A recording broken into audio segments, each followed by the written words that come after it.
Israeli Prime Minister Benjamin Netanyahu agreeing today to send a team of officials to Washington, the goal to discuss President Biden's concerns over a possible military strike in Rafah. WGN Shannon Halligan live in the newsroom with details of their call. Shannon. Yeah, this was the first time President Joe Biden and Netanyahu have reportedly spoken in more than a month. It comes as the divide has grown between the allies over key issues in the Israel-Hamas war. Today, President Biden spoke with Prime Minister Netanyahu. White House National Security Advisor Jake Sullivan announced an agreement to hold talks between the two leaders.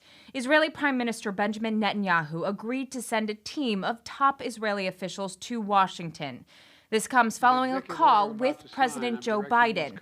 The talks are expected to center on Israel's plans to carry out a military operation in the Gaza city of Rafah. At the same time, more innocent civilians have died in this conflict, in this military operation, than in all of the wars in Gaza combined, including thousands of children.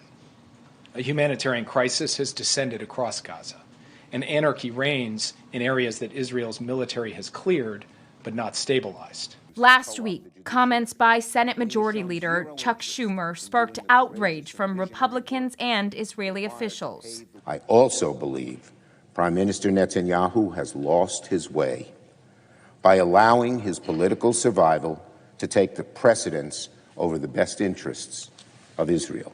Schumer is the first Jewish majority leader in the Senate and the highest-ranking Jewish official in the U.S. His comments were among an increasing number of Democrats that have pushed back against Israel.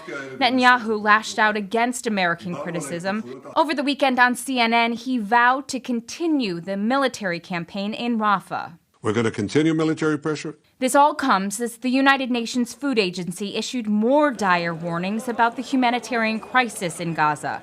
The World Food Program warned that famine is imminent in northern Gaza and that further escalation of the war could push around half of Gaza's population to the brink of starvation. Currently, it's estimated 1.5 million displaced Palestinians are sheltering in the southern city of Rafah. Our position is that Hamas should not be allowed a safe haven in Rafah or anywhere else. But a major ground operation there would be a mistake. It would lead to more innocent civilian deaths, worsen the already dire humanitarian crisis, deepen the anarchy in Gaza, and further isolate Israel internationally. The talks are expected to happen in the coming days. They're expected to involve military, intelligence, and humanitarian experts. Live in the newsroom, Shannon Halligan, WGN News. Thank you, Shannon.